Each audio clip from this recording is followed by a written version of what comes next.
Most accounts of the Pacific War treat the Battle of Bataan as a prologue to the Bataan Death March. But that framing gets the causality backwards. The surrender happened because the battle was lost, not the other way around. And the battle itself was never supposed to happen at all, at least not for more than a few weeks.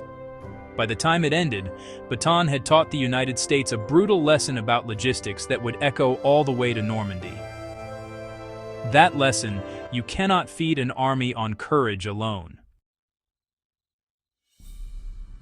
When Japanese forces landed in Luzon on December 22, 1941, just 2 weeks after Pearl Harbor, General Douglas MacArthur made a command decision that sounded reasonable on paper. He ordered nearly 80,000 combined American and Filipino troops to retreat into the jungle-covered Bataan Peninsula. The plan was to hold out there for 6 months until the U.S. Navy could fight its way back across the Pacific. But MacArthur's staff had made a catastrophic error in their pre-war logistics planning. They calculated supplies for 43,000 men. They had nearly twice that many. By late January 1942, the daily ration had been cut to half of an already bare-bones meal. By February, the men were eating 1,000 calories a day, while burning 3,000 just surviving in the jungle. The Japanese, for their part, made a deliberate choice that historians rarely highlight. General Masaharu Hama had been given just enough men and ammunition to take Bataan quickly, but Tokyo's high command assumed the peninsula would fall in a month. When it didn't, Hama's supply lines grew thin too, but his men never went hungry. The Americans and Filipinos did. One overlooked decision. In mid-February, the American commander, Major General Edward King, ordered all remaining carabao, the native water buffalo, to be slaughtered for food. That kept the army on its feet for another 3 weeks, but it also meant no plowing for local farmers after the battle. The real killer, though, wasn't hunger. It was disease. Malaria rates hit 60% of all frontline troops by early March.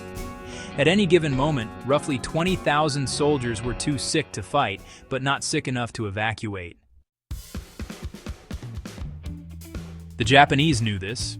Their own intelligence reports, captured after the war, show they deliberately slowed their offensive in February to let disease do the work. On March 9th, the last full meal was served to the 31st Infantry Regiment. After that, it was just 1 cup of rice per man per day. No meat, no vegetables. And yet, the defenders kept inventing ways to fight. They used carabao carts as mobile machine gun platforms.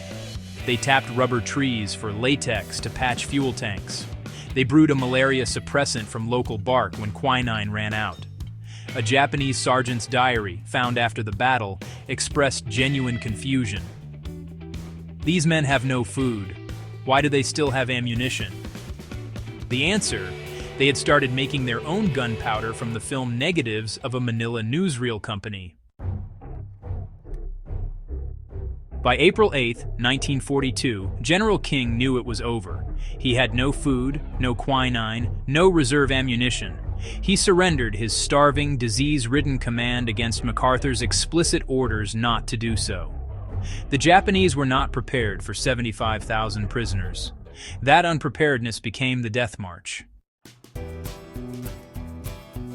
The United States military learned from Bataan the way it learns from most disasters: slowly, painfully, and then, well, permanently. After the war, every officer who served on Bataan and survived was debriefed on one question: what broke first? The answer was never the enemy's tactics. It was the supply calculation made 6 months before the first shot. Today, the Battle of Bataan is often reduced to its tragic aftermath. But the battle itself was a 4-month argument that logistics is not boring. It is honestly the grim mathematics of how long humans can endure before biology overrides courage. That is a lesson worth remembering, not because it is comfortable, but because it is true. Subscribe to War Machiner and share this if you value history that goes deeper.